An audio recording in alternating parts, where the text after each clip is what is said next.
Alright, ladies and gentlemen, here we go. We're going to do part 4 of our PowerPoint slideshow. You're going to do designs, colors, layouts, backgrounds, and add some images.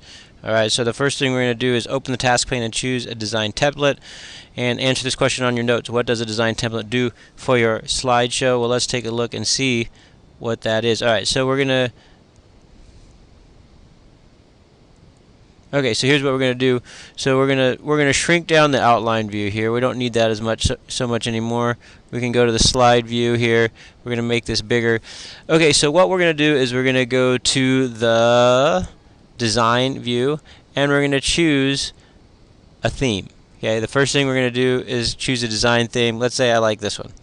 Okay, and basically what it does is it makes all my slides look the same. It gives them a theme that all looks the same. Okay, now that's not the only ones though. You can come down here, there's a lot more. Okay, now once I've chosen a theme, I can also change the colors. So let's say I really like, oh, look at this, this is my colors. So the next thing I want you to do is choose a color that looks good. Now don't choose anything crazy. We don't want to go crazy here. Alright, let me minimize this. Alright, what does the design template do for your slideshow? It gives it a consistent look and theme and makes it look nice all around. Alright, choose a color scheme. We already did that. I just showed you how to do that. Alright, backgrounds. Change one background color. Okay, so here's what we're going to do. We're going to go back to the slideshow. Okay. Okay, so if you look over here, we can adjust the background style. So if we click on this, it changes the background, but it does it to all of them. So I'm going to undo that. Okay, the other thing you can do is, let's say you wanted one slide, let's say you wanted a picture of Kobe Bryant on this particular slide, and you didn't want this graphic. Well, you could hide the background graphic of just this particular slide, right? The other thing you can do is you can right-click on it, and you can format the background, and you can add a pattern. Okay, a picture, so you could find a picture and stick it in there, so you could insert it from files. So if you got a picture off the internet, so on and so forth. Okay, so you can make one slide different than all the other ones. Okay. Okay, so don't have too many variations. You could have a couple slides that are different, but for the most part, it needs to be pretty consistent. Otherwise, it gets really overwhelming.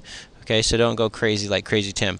All right, slide Tim, and slide sorter view. Oh, okay. Not too boring, not too flat. Alright, so let's take a look at this. Write this down.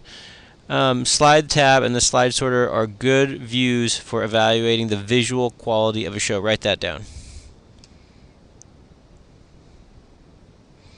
Okay, so what I'm saying is this. Okay, here's the slide pane. So you can look through this and say, alright, overall my slides are, ooh, this is really boring. Right? I have this one thing that's different. That's not too bad. That's not overwhelming, but man, it's really lacking stuff.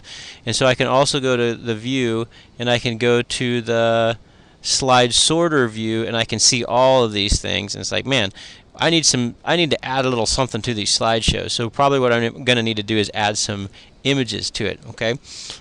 Also, this is a good place to add, well, we'll do that later. I'll talk about that later. You can find out if it's too boring and too flashy. Alright, so we know that ours is too boring, so we have to add layouts and images.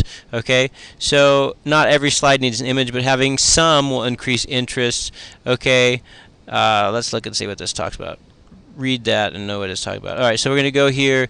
We're going to go to just the normal view, and let's find a slide that looks like it could use a picture. Okay, so agenda. How about this one? ISFJ. So here's what we're going to do. We're going to go home. We're going to go to layout. Okay, and we're going to say, let's choose a 2-content layout. Okay, so it sticks all my text here. Okay, so then what I'm going to do is this. I'm going to go to the internet and I'm going to type in ISFJ and I'm going to find a picture.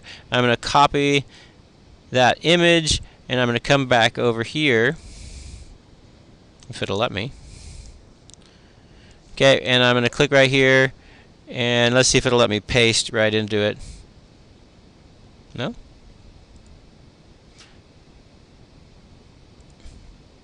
No, it won't let me do it. Let's try it again.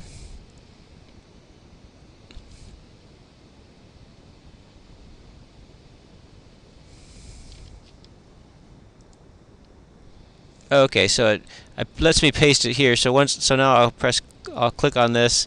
I'll press Control X on the keyboard to cut. I'll click on here, Control V. Okay, it lets me paste in here. So now look, I just use a layout, and the nice thing about it is that look, it creates a lot of nice white space. Okay, it doesn't overwhelm anything. I'll make this a little bit bigger. Okay, but it makes it nice. You can. The problem with this is the text is a little hard to read, right? So I might have to try to figure out what can I do with this to make my text a little easier to read. And what I'd probably, I'm not going to mess around with it too much for you guys, but probably what I do is get rid of this and stretch these down so these things aren't so hard to read. I'll put some bullet points back in there to make it easier to read. At any rate, so those are layouts. So if you look at this thing, you can see that there's different layouts that you can use. Okay.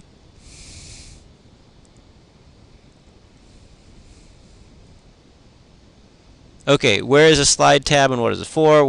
Answer these questions, and if you don't know the answers, please ask me and I will help you. But put those in your notes. These notes are going to be worth some points.